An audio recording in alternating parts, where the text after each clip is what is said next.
இடத்திலையும் முருகனை நாம வணங்குறோம். ஆனா முருகனே வணங்கிய வண்ணமாக பூஜாமூர்த்தியாக நிற்கக்கூடிய கோயில் எதுனா திருச்செந்தூர் தான். திருச்செந்தூர்ல என்ன வேலை?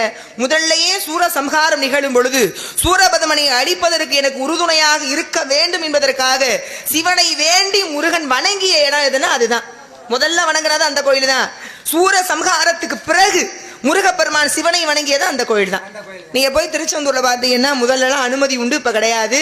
முருகனை பார்த்துட்டு வரும் வழியிலே இடது பக்கமாக 5 லிங்கம் இருக்கும், பஞ்சலிங்கம். சிவனுடைய 5 முகங்களையும் 5 லிங்கங்களாக பஞ்சபூதங்களின் வடிவமாக முருகப்பெருமான் சூர சம்ஹாரத்திற்கு பிறகு பூஜை பண்ணிய வண்ணமாக கையில மலர்களோடு தன்னுடைய தந்தையை வணங்கிய வண்ணமாக நின்றார். தேவாதி தேவர்கள்லாம் பார்த்தாங்க.